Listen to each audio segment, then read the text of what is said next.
Chapter 35 Elizabeth awoke the next morning to the same thoughts and meditations, which had at length closed her eyes.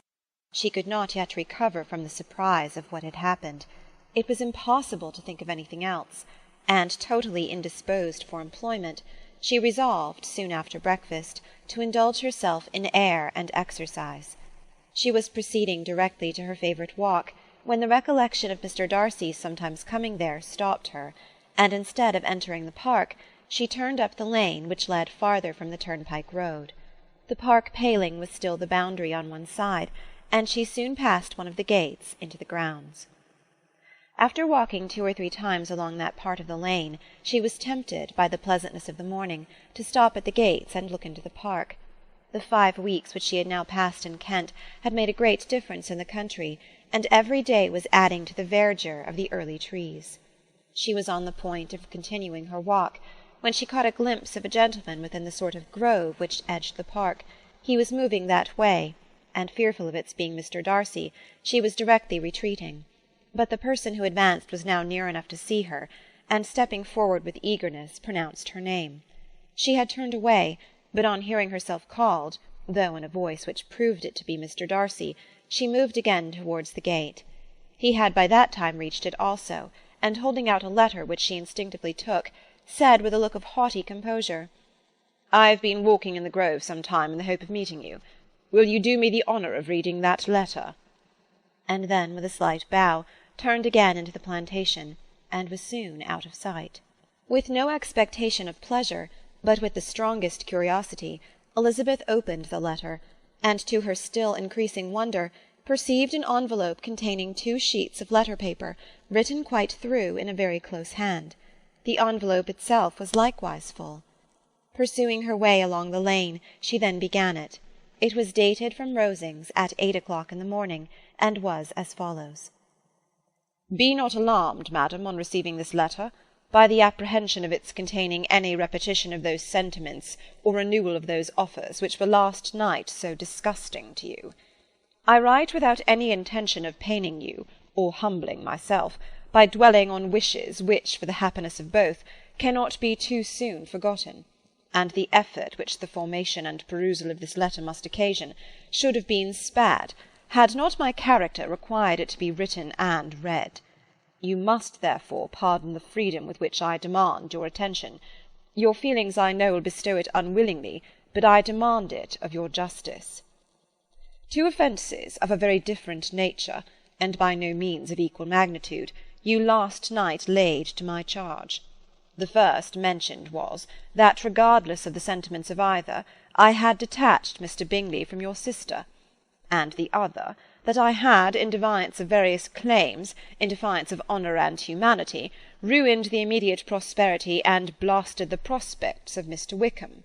Wilfully and wantonly to have thrown off the companion of my youth, the acknowledged favourite of my father, a young man who had scarcely any other dependence than on our patronage, and who had been brought up to expect its exertion, would be a depravity, to which the separation of 2 young persons, whose affection could be the growth of only a few weeks, could bear no comparison.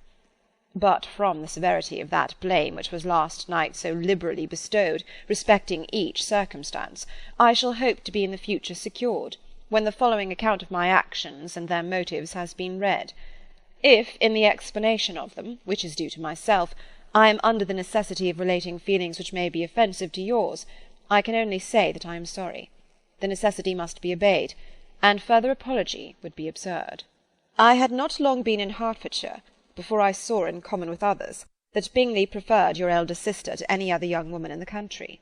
But it was not till the evening of the dance at Netherfield that I had any apprehension of his feeling a serious attachment. I had often seen him in love before. At that ball, while I had the honour of dancing with you, I was first made acquainted, by Sir William Lucas's accidental information, that Bingley's attentions to your sister had given rise to a general expectation of their marriage. He spoke of it as a certain event of which the time alone could be undecided. From that moment I observed my friend's behaviour attentively, and I could then perceive that his partiality for Miss Bennet was beyond what I had ever witnessed in him. Your sister I also watched. Her look and manners were open, cheerful, and engaging as ever, but without any symptom of peculiar regard, and I remained convinced from the evening's scrutiny that though she received his attentions with pleasure, she did not invite them by any participation of sentiment. If you have not been mistaken here, I must have been in error. Your superior knowledge of your sister must make the latter probable. If it be so, if I have been misled by such error to inflict pain on her, your resentment has not been unreasonable. But I shall not scruple to assert that the serenity of your sister's countenance and air was such as might have given the most acute observer a conviction that, however amiable her temper, her heart was not likely to be easily touched. That I was desirous of believing her indifferent is certain, but I will venture to say that my investigation and decisions are not usually influenced by my hopes or fears. I did not believe her to be indifferent because I wished it. I believed it on impartial conviction, as truly I wished it in reason. My objections to the marriage were not merely those which I last night acknowledged to have the utmost force of passion to put aside, in my own case. The want of connection could not be so great an evil to my friend as to me. But there were other causes of repugnance, causes which, though still existing, and existing to an equal degree in both instances, I had myself endeavoured to forget, because they were not immediately before me. These causes must be stated, though briefly. The situation of your mother's family, though objectionable, was nothing in comparison to that total want of propriety so frequently, so almost uniformly betrayed by herself, by your 3 younger sisters, and occasionally even by your father. Pardon me. It pains me to offend you. But amidst your concern for the defects of your nearest relations, and your displeasure at this representation of them, let it give you consolation to consider that, to have conducted yourselves so as to avoid any share of the like censure, is praise no less generally bestowed on you and your elder sister, than it is honourable to the sense and disposition of both. I will only say farther that from what passed that evening, my opinion of all parties was confirmed, and every inducement heightened which could have led me before to preserve my friend from what I esteemed a most unhappy connection. He left Netherfield for London on the day following, as you, I am certain, remember, with the design of soon returning. The part which I acted is now to be explained. His sister's uneasiness had been equally excited with my own. Our coincidence of feeling was soon discovered, and alike sensible that no time was to be lost in detaching their brother, we shortly resolved on joining him directly in London. We accordingly went, and there I readily engaged in the office of pointing out to my friend the certain evils of such a choice. I described and enforced them earnestly. But however this remonstrance might have staggered or delayed his determination, I do not suppose that it would ultimately have prevented the marriage, had it not been seconded by the assurance that I hesitated not in giving, of your sister's indifference. He had before believed her to return his affection with sincere, if not with equal regard. But Bingley has a great natural modesty, with a stronger dependence on my judgment than on his own. To convince him, therefore, that he had deceived himself was no very difficult point. To persuade him against returning into Hertfordshire, when that conviction had been given, was scarcely the work of a moment. I cannot blame myself for having done thus much. There is but one part of my conduct in the whole affair on which I do not reflect with satisfaction. It is that I condescended to adopt the measures of art so far as to conceal from him your sister's being in town. I knew it myself, as it was known to Miss Bingley, but her brother is even yet ignorant of it. That they might have met without ill consequence is perhaps probable, but his regard did not appear to me enough extinguished for him to see her without some danger. Perhaps this concealment, this disguise, was beneath me. It is done, however, and it was done for the best. On this subject I have nothing more to say, no other apology to offer. If I have wounded your sister's feelings, it was unknowingly done, and though the motives which governed me may to you very naturally appear insufficient, I have not yet learnt to condemn them. With respect to that other, more weighty accusation of having injured Mr. Wickham, I can only refute it by laying before you the whole of his connection with my family. Of what he has particularly accused me, I am ignorant, but of the truth of what I shall relate, I can summon more than one witness of undoubted veracity. Mr. Wickham is the son of a very respectable man, who had for many years the management of all the Pemberley estates, and whose good conduct in the discharge of his trust naturally inclined my father to be of service to him, and on George Wickham, who was his godson, his kindness was therefore liberally bestowed. My father supported him at school, and afterwards at Cambridge. most important assistance, as his own father, always poor from the extravagance of his wife, would have been unable to give him a gentleman's education. My father was not only fond of this young man's society, whose manners were always engaging, he had also the highest opinion of him, and hoping the church would be his profession, intended to provide for him in it. As for myself, it is many, many years since I first began to think of him in a very different manner. The vicious propensities, the want of principle, which he was careful to guard from the knowledge of his best friend, could not escape the observation of a young man of nearly the same age with himself, and who had opportunities of seeing him in unguarded moments, which Mr. Darcy could not have. Here again I shall give you pain, to what degree you only can tell. But whatever may be the sentiments which Mr. Wickham has created, a suspicion of their nature shall not prevent me from unfolding his real character. It adds even another motive. My excellent father died about 5 years ago, and his attachment to Mr. Wickham was to the last so steady that in his will he particularly recommended it to me to promote his advancement in the best manner that his profession might allow, and if he took orders, desired that a valuable family living might be his as soon as it became vacant. There was also a legacy of £1,000. His own father did not long survive mine, and within half a year from these events, Mr. Wickham wrote to inform me that finally, having resolved against taking orders, he hoped I should not think it unreasonable for him to expect some more immediate pecuniary advantage, in lieu of the preferment, by which he could not be benefited. He had some intention, he added, of studying law, and I must be aware that the interest of £1,000 would be a very insufficient support therein. I rather wished than believed him to be sincere, but at any rate was perfectly ready to accede to his proposal. I knew that Mr. Wickham ought not to be a clergyman. The business was therefore soon settled. He resigned all claim to assistance in the church, were it possible that he could ever be in a situation to receive it, and accepted in return £3,000. All connection between us seemed now dissolved. I thought too ill of him to invite him to Pemberley, or admit his society in town. In town I believe he chiefly lived, but his studying the law was a mere pretence, and being now free from all restraint, his life was a life of idleness and dissipation.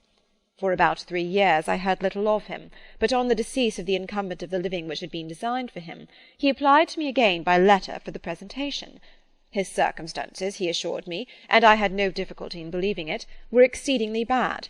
He had found the law a most unprofitable study, and was now absolutely resolved on being ordained if I would present him to the living in question, of which he trusted there could be little doubt, as he was well assured that I had no other person to provide for, and I could not have forgotten my revered father's intentions. You will hardly blame me for refusing to comply with this entreaty, or for resisting every repetition to it. His resentment was in proportion to the distress of his circumstances, and he was doubtless as violent in his abuse of me to others as in his reproaches to myself. After this period every appearance of acquaintance was dropped. How he lived I know not, but last summer he was again most painfully obtruded on my notice. I must now mention a circumstance which I would wish to forget myself, and which no obligation less than the present should induce me to unfold to any human being. Having said thus much, I feel no doubt of your secrecy. My sister, who is more than 10 years my junior, was left to the guardianship of my mother's nephew, Colonel Fitzwilliam, and myself. About a year ago she was taken from school, and an establishment formed for her in London, and last summer she went with the lady who presided over it to Ramsgate, and thither also went Mr. Wickham, undoubtedly by design, for there proved to have been a prior acquaintance between him and Mrs. Young, in whose character we were most unhappily deceived, and by her connivance and aid he so far recommended himself to Georgiana, whose affectionate heart retained a strong impression of his kindness to her as a child, that she was persuaded to believe herself in love, and to consent to an elopement. She was then but 15, which must be her excuse, and after stating her imprudence, I am happy to add that I owed the knowledge of it to herself. I joined them unexpectedly a day or 2 before the intended elopement, and then Georgiana, unable to support the idea of grieving and offending a brother whom she almost looked up to as a father, acknowledged the whole to me. You may imagine what I felt, and how I acted. Regard for my sister's credit and feelings prevented any public exposure, but I wrote to Mr. Wickham, who left the place immediately, and Mrs. Young was of course removed from her charge. Mr. Wickham's chief object was unquestionably my sister's fortune, which is £30,000, but I cannot help supposing that the hope of revenging himself on me was a strong inducement. His revenge would have been complete indeed. This, madam, is a faithful narrative of every event in which we have been concerned together, and if you do not absolutely reject it as false, you will, I hope, acquit me henceforth of cruelty towards Mr. Wickham. I know not in what manner, under what form of falsehood he had imposed on you, but his success is not perhaps to be wondered at. Ignorant as you previously were of everything concerning either, detection could not be in your power, and suspicion certainly not in your inclination. You may possibly wonder why all this was not told you last night, but I was not then master enough of myself to know what could or ought to be revealed. For the truth of everything here related, I can appeal more particularly to the testimony of Colonel Fitzwilliam, who, from our near relationship and constant intimacy, and still more as one of the executors of my father's will, has been unavoidably acquainted with every particular of these transactions. If your abhorrence of me should make my assertions valueless, you cannot be prevented by the same cause from confiding in my cousin, and that there may be the possibility of consulting him, I shall endeavour to find some opportunity of putting this letter in your hands in the course of the morning. I will only add, God bless you. Fitzwilliam Darcy. Chapter 36. If Elizabeth, when Mr. Darcy gave her the letter, did not expect it to contain a renewal of his offers, she had formed no expectation at all of its contents. But such as they were, it may well be supposed how eagerly she went through them, and what a contrariety of emotion they excited. Her feelings, as she read, were scarcely to be defined.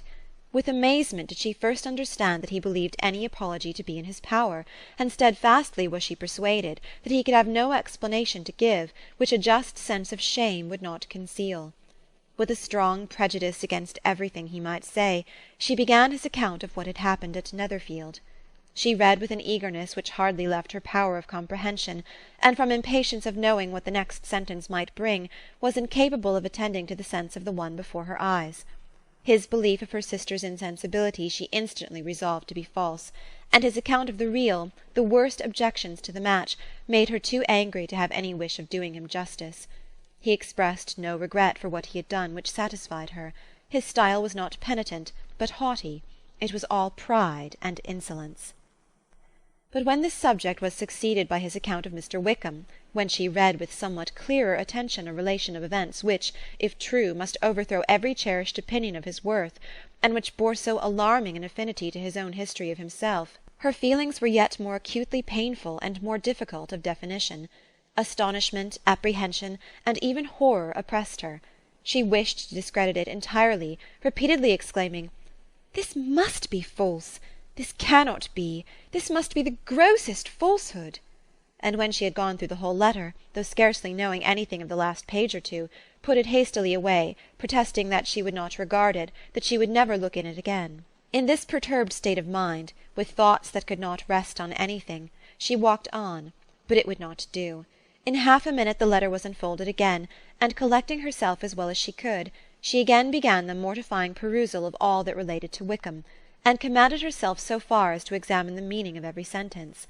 The account of his connection with the Pemberley family was exactly what he had related himself, and the kindness of the late Mr. Darcy, though she had not before known its extent, agreed equally well with his own words. So far each recital confirmed the other, but when she came to the will, the difference was great.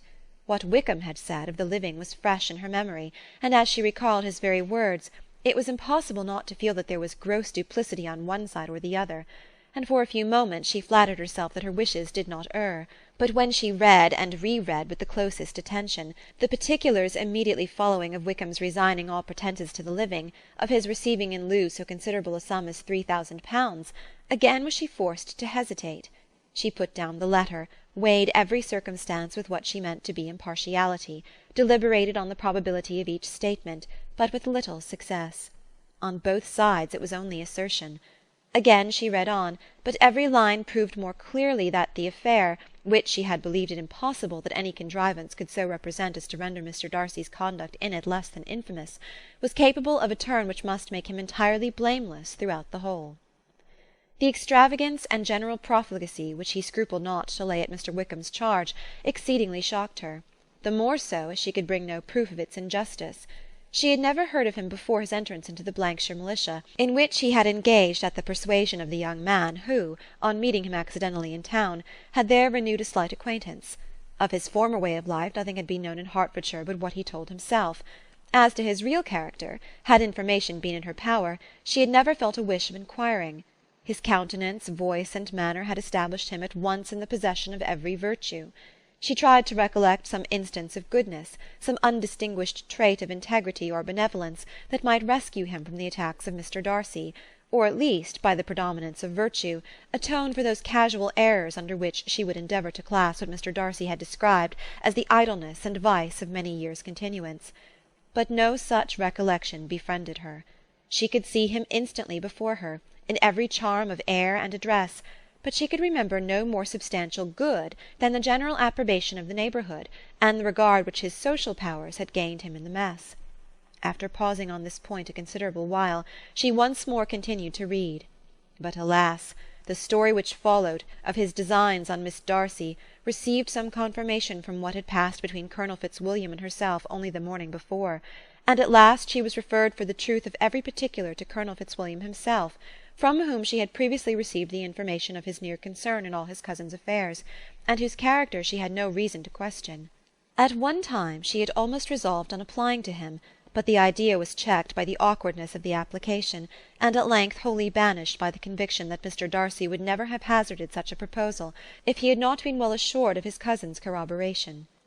She perfectly remembered everything that had passed in conversation between Wickham and herself, in their first evening at Mr. Phillips's. Many of his expressions were still fresh in her memory. She was now struck with the impropriety of such communications to a stranger, and wondered it had escaped her before. She saw the indelicacy of putting himself forward as he had done, and the inconsistency of his professions with his conduct. She remembered that he had boasted of having no fear of seeing Mr. Darcy, that Mr. Darcy might leave the country, but that he should stand his ground. Yet he had avoided the Netherfield ball the very next week. She remembered also that, till the Netherfield family had quitted the country, he had told his story to no one but herself, and that after their removal it had been everywhere discussed, that he had then no reserves, no scruples in sinking Mr. Darcy's character, though he had assured her that respect for the father would always prevent his exposing the son. How differently did everything now appear in which he was concerned! His attentions to Miss King were now the consequence of views solely and hatefully mercenary, and the mediocrity of her fortune proved no longer the moderation of his wishes, but his eagerness to grasp at anything. His behaviour to herself could now have had no tolerable motive. He had either been deceived with regard to her fortune, or had been gratifying his vanity by encouraging the preference which she believed she had most incautiously shown. Every lingering struggle in his favour grew fainter and fainter, and in farther justification of Mr. Darcy, she could not but allow Mr. Bingley, when questioned by Jane, had long ago asserted his blamelessness in the affair, that proud and repulsive as were his manners, she had never, in the whole course of their acquaintance, an acquaintance which had latterly brought them much together, and given her a sort of intimacy with his ways, seen anything that betrayed him to be unprincipled or unjust, anything that spoke him of irreligious or immoral habits, that among his own connections he was esteemed and valued, that even Wickham had allowed him merit as a brother, and that she had often heard him speak so affectionately of his sister as to prove him capable of some amiable feeling, that had his actions been what Mr. Wickham represented them, so gross a violation of everything right could hardly have been concealed from the world, and that friendship between a person capable of it and such an amiable man as Mr. Bingley was incomprehensible. She grew absolutely ashamed of herself. Of neither Darcy nor Wickham could she think without feeling she had been blind, partial, prejudiced, absurd. "How despicably have I acted!" she cried. "I who prided myself on my discernment, I who have valued myself on my abilities, who have often disdained the generous candour of my sister, and gratified my vanity in useless or blamable mistrust. How humiliating is this discovery! Yet how just a humiliation! Had I been in love, I could not have been more wretchedly blind. But vanity, not love, has been my folly. Pleased with the preference of one, and offended by the neglect of the other, on the very beginning of our acquaintance, I have courted prepossession and ignorance, and driven reason away where either were concerned. Till this moment I never knew myself." From herself to Jane, from Jane to Bingley, Her thoughts were in a line which soon brought to her recollection that Mr. Darcy's explanation there had appeared very insufficient, and she read it again. Widely different was the effect of a second perusal. How could she deny that credit to his assertions in one instance which she had been obliged to give it in the other? He declared himself to be totally unsuspicious of her sister's attachment, and she could not help remembering what Charlotte's opinion had always been. Neither could she deny the justice of his description of Jane. She felt that Jane's feelings, though fervent, were little displayed, and that there was a constant complacency in her air and manner not often united with great sensibility. When she came to that part of the letter in which her family were mentioned in terms of such mortifying yet merited reproach, her sense of shame was severe. The justice of the charge struck her too forcibly for denial, and the circumstances to which he particularly alluded as having passed at the Netherfield ball, and as confirming all his first disapprobation, could not have made a stronger impression on his mind than on hers. The compliment to herself and her sister was not unfelt. It soothed but could not console her for the contempt which had thus been self-attracted by the rest of her family, and as she considered that Jane's disappointment had in fact been the work of her nearest relations, and reflected how materially the credit of both must be hurt by such impropriety of conduct, she felt depressed beyond anything she had ever known before. After wandering along the lane for 2 hours, giving way to every variety of thought, to reconsidering events, determining probabilities, and reconciling herself, as well as she could, to a change so sudden and so important, fatigue and a recollection of her long absence made her at length return home, and she entered the house with the wish of appearing cheerful as usual, and the resolution of repressing such reflections as must make her unfit for conversation. She was immediately told that the 2 gentlemen from Rosings had each called during her absence, Mr. Darcy only for a few minutes to take leave, but that Colonel Fitzwilliam had been sitting with them at least an hour, hoping for her return, and almost resolving to walk after her till she could be found. Elizabeth could but just affect concern in missing him. She really rejoiced at it. Colonel Fitzwilliam was no longer an object. She could think only of her letter. Chapter 37. The 2 gentlemen left Rosings the next morning, and Mr. Collins, having been in waiting near the lodges to make them his parting obeisance, was able to bring home the pleasing intelligence of their appearing in very good health, and in as tolerable spirits as could be expected after the melancholy scene so lately gone through at Rosings. To Rosings he then hastened, to console Lady Catherine and her daughter, and on his return brought back, with great satisfaction, a message from her ladyship, importing that she felt herself so dull as to make her very desirous of having them all to dine with her. Elizabeth could not see Lady Catherine without recollecting that, had she chosen it, she might by this time have been presented to her as her future niece, nor could she think without a smile of what her ladyship's indignation would have been. What would she have said? How would she have behaved? Were questions with which she amused herself. Their first subject was the diminution of the Rosings party. "I assure you I feel it exceedingly," said Lady Catherine. "I believe no one feels the loss of friends so much as I do, but I am particularly attached to these young men, and know them to be so much attached to me. They were excessively sorry to go, but so they always are. The dear Colonel rallied his spirits tolerably till just at last, but Darcy seemed to feel it most acutely, more, I think, than last year. His attachment to Rosings certainly increases." Mr. Collins had a compliment and an allusion to throw in here, which were kindly smiled on by the mother and daughter. Lady Catherine observed after dinner that Miss Bennet seemed out of spirits, and immediately accounting for it by herself, by supposing that she did not like to go home again so soon, she added, "But if that is the case, you must write to your mother and beg that you may stay a little longer. Mrs. Collins will be very glad of your company, I am sure." "I am much obliged to your ladyship for your kind invitation," replied Elizabeth, "but it is not in my power to accept it. I must be in town next Saturday." "Why, at that rate you will have been here only 6 weeks. I expected you to stay 2 months. I told Mrs. Collins so before you came. There can be no occasion for your going so soon. Mrs. Bennet could certainly spare you for another fortnight." "But my father cannot. He wrote last week to hurry my return." "Oh, your father, of course, may spare you if your mother can. Daughters are never of so much consequence to a father. And if you will stay another month complete, it will be in my power to take one of you as far as London, for I am going there in early June, for a week, and as Dawson does not object to the barouche box, there will be very good room for one of you. And indeed, if the weather should happen to be cool, I should not object to taking you both, as you are neither of you large." "You are all kindness, madam, but I believe we must abide by our original plan."